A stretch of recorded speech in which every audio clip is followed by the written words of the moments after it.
நேரா வந்திருக்கிறது நம்ம தமிழ்நாட்டில் இருக்கிற திருச்சியில இருக்கிற ஸ்ரீரங்கத்துல இருக்கிற ரெங்கநாத பெருமாளை பார்க்க வந்திருக்காரு.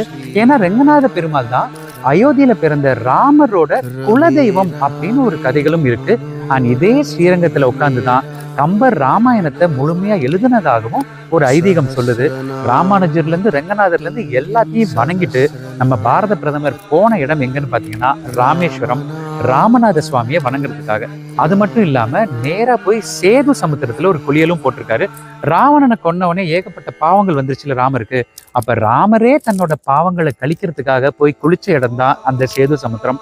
அங்க போய் நம்ம பாரத பிரதமர் ஒரு குளியலை போட்டுட்டு அங்க இருக்கிற 21 புண்ணிய கிணறுகள்லையும் குளிச்சுட்டு ராமநாத சுவாமி கிட்டையும் பிராண பிரதிஷ்டை நல்லபடியா நடக்கணும்னு வேண்டிக்கிட்டு இன்னைக்கு நைட்டு ராமேஸ்வரத்துல தங்கிட்டு நாளைக்கு அதாவது ஜனவரி 21ஆம் தேதி அன்னைக்கு அவர் போற இடம் தனுஷ்கோடியில இருக்கிற அரிச்சல் முனை.